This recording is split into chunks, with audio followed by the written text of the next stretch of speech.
沼から抜け出せないお絵描きタイムアタック。始まるよ。お世話になっております。ステンと申し、ちょっと待って。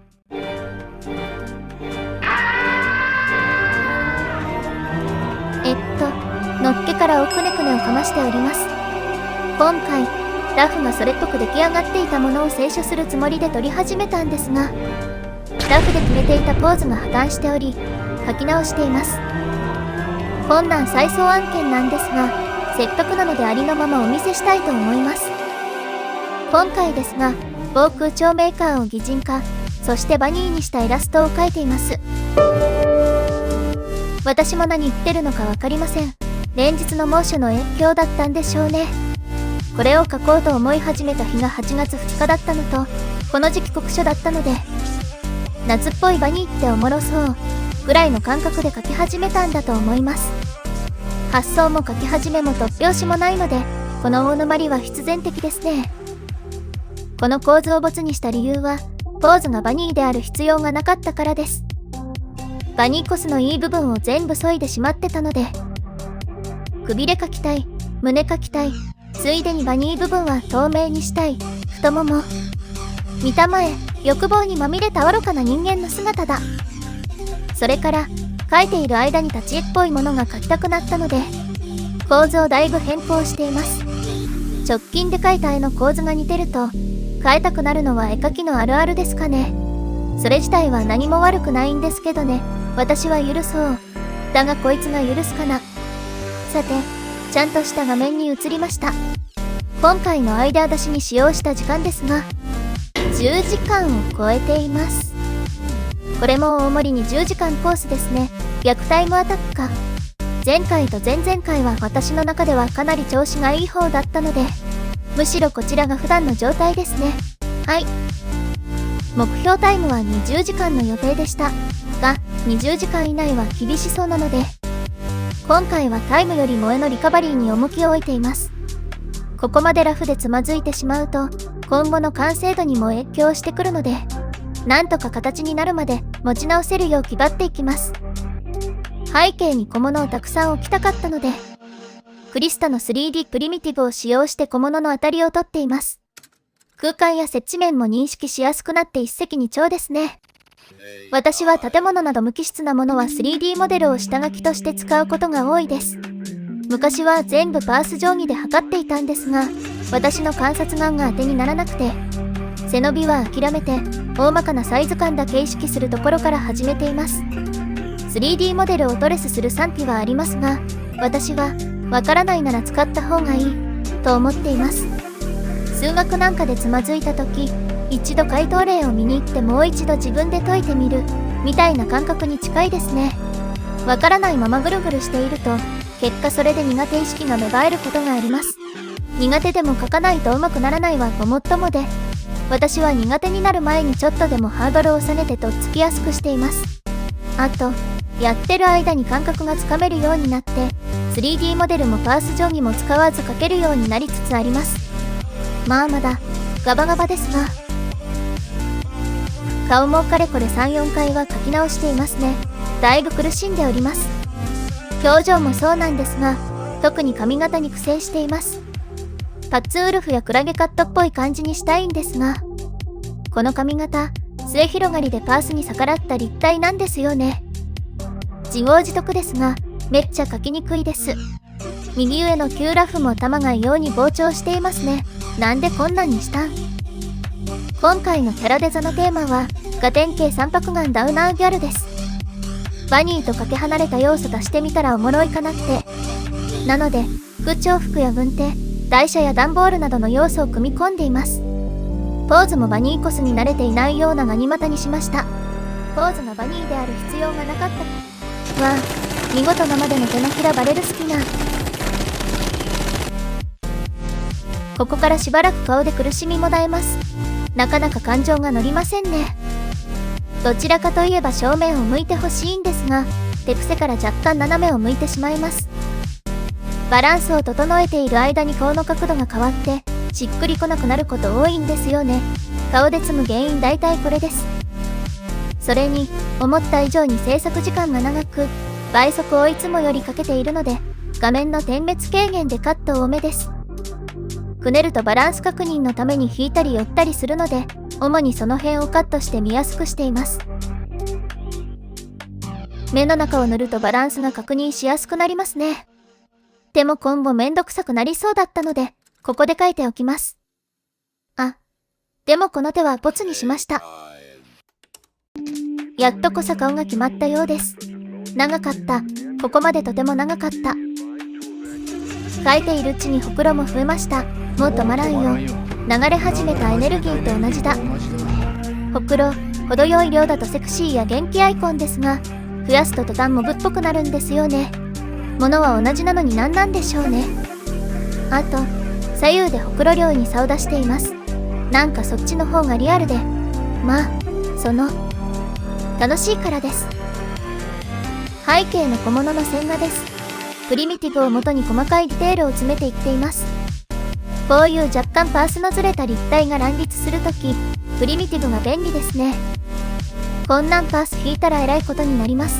見えへん。奥行きのある立ち絵を描きたいとき、地面にガイドとしてプリミティブを置くと描きやすくなります。私もよくやる方法です。本当はガイドなしで描けるようになりたいですが、室外機の網はめんどくさいので、境界効果で処理します。この時に使ったレイヤーはまた色塗りの時に使用します。ここ丁寧に処理した方がいいんですけど、横着してますね。処理が汚ねえ。手抜きできるところもあるんですが、その部分の見極めが難しくてですね、まだいまいちよくわかってません。今回は大失敗ですね。こういうとこやぞ。このサーキュレーターの羽こそ手抜きできましたね。失敗を重ねて上手くなっていきたいです。いつものように直線は直線点で書いています。直線点はブラシ設定の補正から後補正オンにし、値を100、ベジ曲線にチェック入れることで作れます。どんなペン先でも直線化できるので、よく使うペンはセットで直線化しておくと時短になります。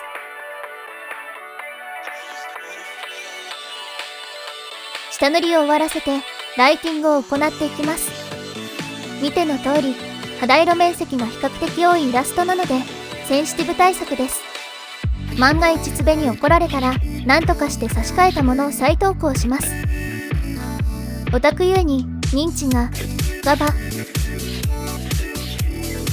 陰影ですが、すべて立方体に見立てて、この辺に影ができそう、お感覚で行っています。なんか大体立方体で考えれば解決します。ただ、まだ落ち影は今のところよくわかってないので、手探りですね。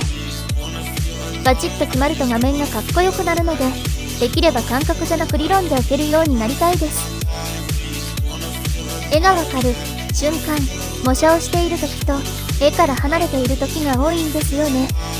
1月の初めから7月ぐらいまで失踪してたんですが、この間斉藤直樹先生の3ヶ月上達法を実践していました。時期ゆえに6ヶ月上達法になっちゃったんですけども、この方法、上達はもちろんなんですが、違和感に気づく力と修正力が鍛えられました。このキャラ描いているのに、になり、となったことはありませんか？これ悪い手癖が原因なんですよね。この手癖、無意識だから厄介なんですよね。変だったとしても見えていないので自分で気づけないんです。模写できたと思って参考にしている絵と並べたとき、逸脱して違う部分があれば、それが悪い手癖部分です。私の手癖は目が離れやすいこと、後頭部が小さくなりやすく、手が短くなりやすいこと、下膨れになることでした。正直、やった後と前で自分の絵の魅力上がったか、と言われるとほんの少しかな、ぐらいなんですが、認知の歪みが改善され、前よりキャラクターにちゃんと似せられるようになりましたね。似せる過程はまだ地獄見てますけどね。苦しい。最高。バニー部分はスケルトンにしました。逆バニーの逆バニーです。多分ここが一番描きたかったんでしょうね。スケスケナイド機構はロマンなので。こんな感じの機械を描くときは、筋肉や骨を無機物に置き換えて考えています。あとは情報量が欲しい部分にビスをつけたりくり抜いたりして凹凸を足すとかですかね。こういう何種類書き換えパターンを覚えて、それを応用していくと書きやすいです。今回はエアコンの要素を入れても良さそうだったので、ホースを書いていますね。光沢感が重要になりそうだったので、バニー部分のハイライトから入れています。私は特に書き順を決めていなくて、強いて言えば完成が想像しやすくなる部分から書き進めています。うまく書けそうなところが完成していれば、基準がそっちに引っ張られて、他の部分もできそうな気がするので、それでも難所はやっぱ積みます。今回は肝心のスケルトンバニーで積みそうですね。積んでますね。そんな気はしてました。恐ろしく早いフラグ回収。俺でなきゃ見逃しちゃうね。諦めて髪の毛を進めるようです。先ほど作った影のレイヤーを範囲選択して色を変えています。一時期 X でバズった隣り合う色同士を観察して色を置くという方法がありましたが、影部分と下地部分を分離して、色調補正で後から色を決めると、色彩感覚に自信がなくてもいい感じにしやすいです。私は自信ないのでこっち派ですね。その代わりレイヤー数がとんでもないことになります。また、レイヤー効果は便利ですが、コントロールがしづらく、修正も結構大変です。あと、別ソフトに持っていった時、色味が変わってしまうことがあります。加算発光が特に変わりやすいですね。私はよくコロコロソフトを変えて描いていますが、まあこれがネックで。対処方法はレイヤー統合を行ってしまうことなんですが、もちろんこれは後戻りできなくなります。途中で別ソフト使いたくなった時は、バックアップを取りましょう。必ず取りましょう。絶対に。奥まっている部分は意図的に手数を減らして大雑把に描いています。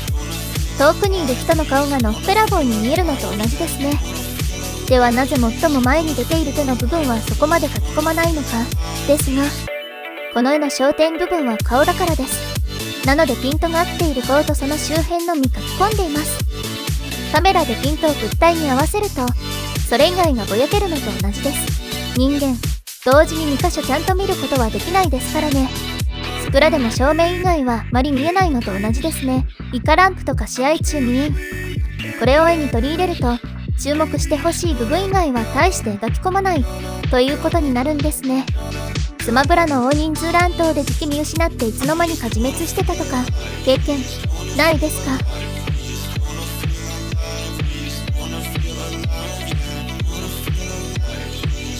難所です。胴体の機械部分を書き込んでいきます。正直透明ってとこ以外考えてなくて、コントラストの付け方にだいぶ迷ってます。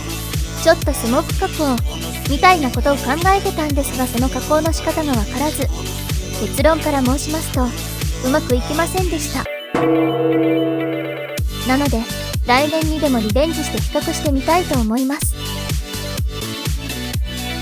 さらに迷走し始めます。何回書き直しとるんやこれ。後から見ればこの2回目に書いてるバニーのまだましですね。いつもはボツにしたものも置いておくんですが、なんか今回はバックアップ取ってなかったみたいですね。なんで録画データとの兼ね合いで iPad の容量がカツカツだったので保存ビビりました。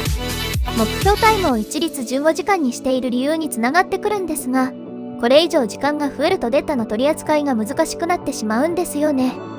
データの送信に時間がかかって、その間他の作業がほぼストップしてしまい、ついでに集中力も落ちて爪が甘くなるので、15時間以内に決着つけたいところです。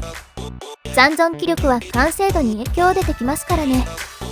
この問題は体力つけて根性で書き切るか、工程の最適解を見つけてタイムを短縮するが解決策になってくるんですが、どちらに振り切るにも中途半端で、今のところ根性で勝ち筋を模索しています。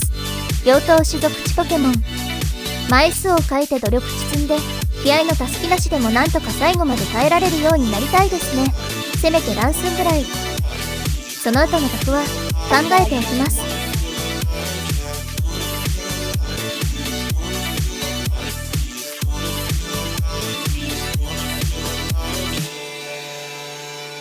バニーの部分、最後にぼかしをかけてしまうんですが、打足でした。ぼかしをかけた理由は情報量を間引きたかったからなんですが、逆に視線誘導を切る原因になってしまいました。判断ミスです。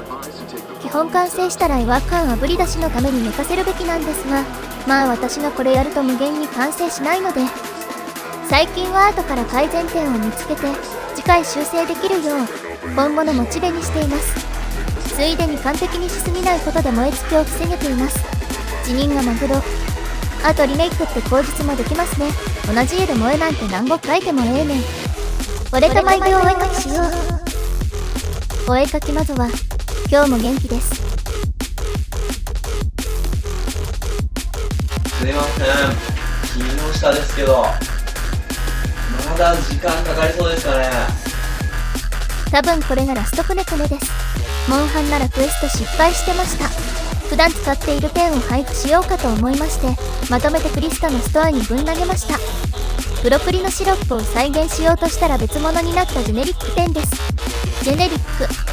セット内容は濃いめ、薄め、ぼかし、直線化、実多強め、情報量追加用の3つセットです。前半4つは普段から使っているペンで、後半は実験的に作ったものを入れています。アークナイツに使用されているペンのタッチを再現してみました。大きめのブラシサイズで描くと線がギザギザして情報量が増え、小さめブラシサイズだとちょっとドットっぽくなります。端的に言うとクリスタの個性をちょっとアホにしたペンですね。概要欄に URL を貼っていますので、よければお試しください。あ、ちなみにただです。アビスを目指す仲間は多ければ多いほどいいですからね。さて人物があらかた固まったのでオーバーペイントを行います。キャンバスを引いてみた時に目障りな部分を整えていきます。ヤスリかけみたいなもんですね。やってたらキリがないところまで一緒。微妙な調整ですが、このようにオーバーペイントのオンオフを切り替えると変化が分かりやすいかと思います。オーバーペイントと加工が最もテンション上がりますね。テーマパークに来たみたいだぜ。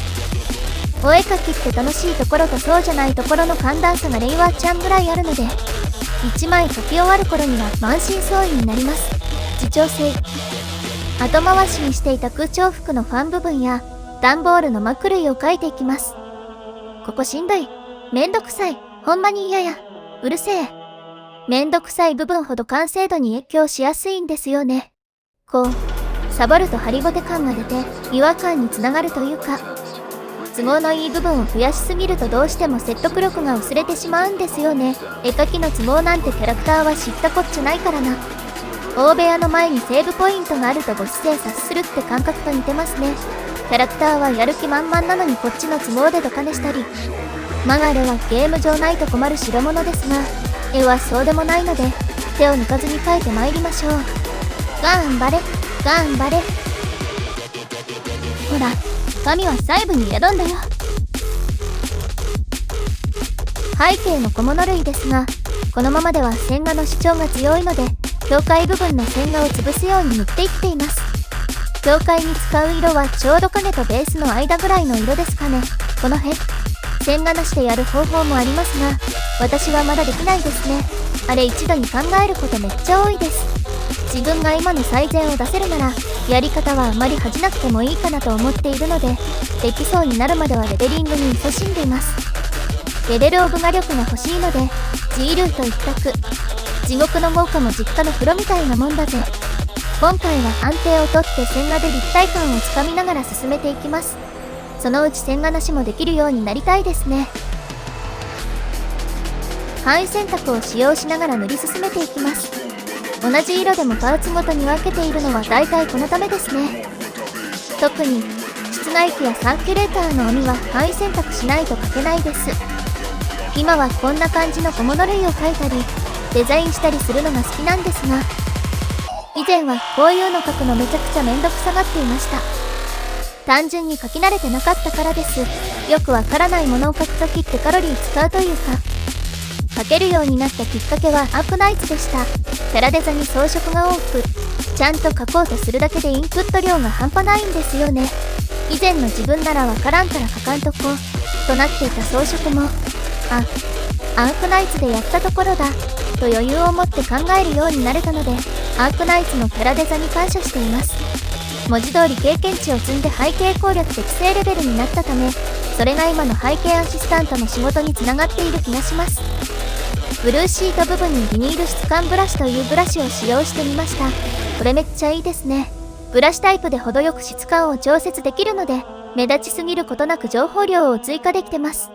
テクスチャの合わないって柄もかなり越境しまして、私は絵的に写真テクスチャ入れすぎるとハリボテ感が出てしまいます。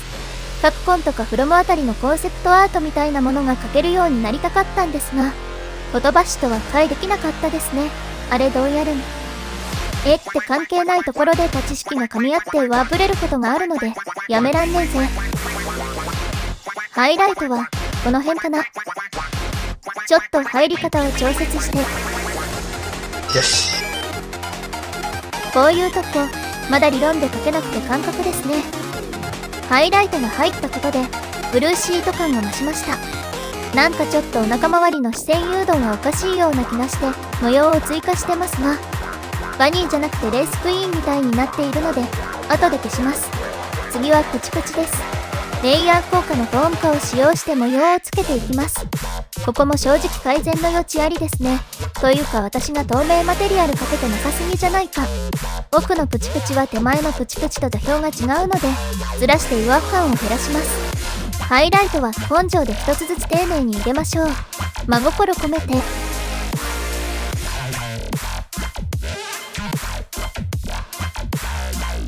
これで役者は揃いました。最終調整に入ります。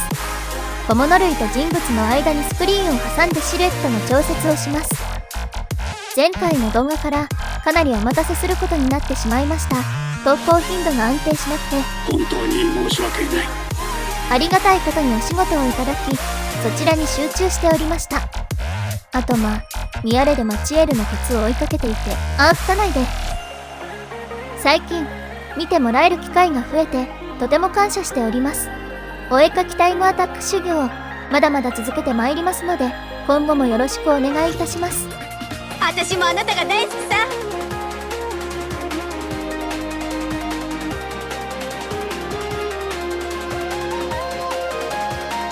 レイヤーを統合し、フォトショのカメラローフィルタで色味の調節をします。人物と背景で分けているので別々でいじっていきます。これ別レイヤーも表示しながらいじれると一番いいんですが、それっぽい機能なさそうなんですよね。編集部分を保存できる機能はあるので、それを使って微調整が最適解でしょうか。そのうち気にならなくなるでしょう。こんな感じで便利機能をいつも見逃しています。そろそろ完成です。保存したところでタイマーストップ。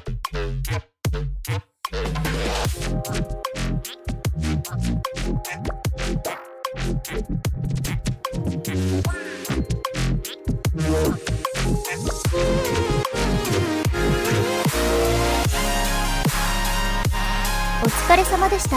完走した感想ですが、全くひどいもんだぜ。とんでもない難産でした。ただ出来上がりに関しては初動の無駄からなんとか持ち直せてよかったです。透明マテリアルにずっと苦戦していたので、今後の克服すべき課題をあぶり出すことができましたね。再送長い間お付き合いいただき誠にありがとうございました。それでは。